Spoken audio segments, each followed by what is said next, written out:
तब बांटने वाले लोग फिर जातीय आधार पर, क्षेत्र और भाषाई आधार पर बांटने की कोशिश चेष्टा कर रहे हैं। भारत को और सनातन धर्मावलंबियों को खास तौर पर इससे सावधान रहना होगा। योगी जी, इसके बावजूद 2024 के चुनाव में आप लोगों ने 400 पार का, एनडीए ने 400 पार का नारा दिया, मगर ऑपोजिशन ने संविधान बदलने की बात जो कही वो कहीं ना कहीं कुछ ना कुछ हद तक थोड़ी चिपक गई। और आप यूपी में अगर लें तो उम्मीद थी कि 2019 से भी ज़्यादा आंकड़े आएंगे, मगर आप लोग 33 सीटों में सिमट गए। क्या लगता है क्या हुआ, कहाँ गलती हो गई? देखिए, इंडी गठबंधन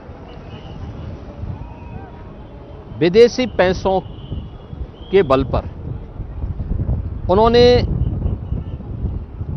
इतना दुष्प्रचार किया है।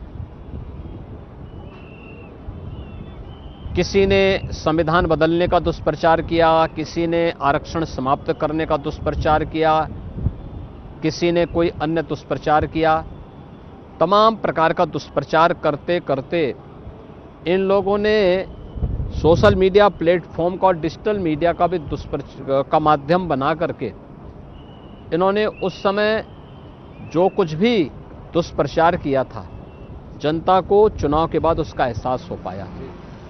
और आज आप देख रहे होंगे फिर से जनता जनार्दन उनको जवाब दे रही है। अभी हरियाणा का चुनाव हुआ था,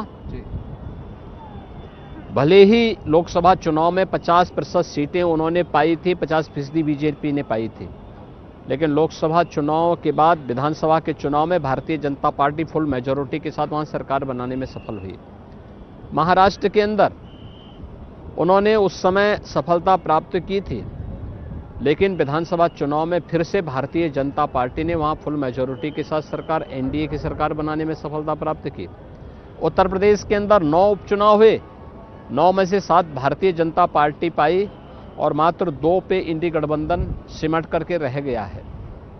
ऐसे ही अन्य क्षेत्रों में भी इस प्रकार के परिणाम सामने आए हैं।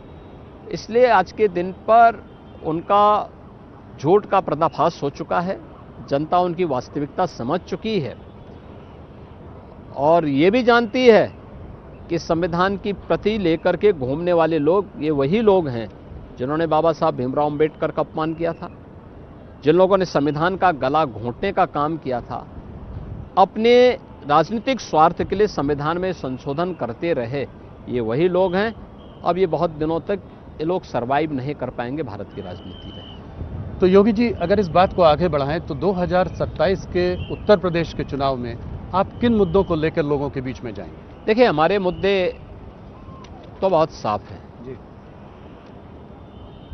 हमें विरासत और विकास को आगे बढ़ाना है, गरीब कल्याणकारी योजनाओं को लेकर के आगे बढ़ाना है, सुरक्षा का बेहतर माहौल देना है, सबका साथ और सबके विकास के भाव के साथ भारतीय जनता पार्टी और एनडीए 2027 के चुनाव में भी आगे बढ़ेगी।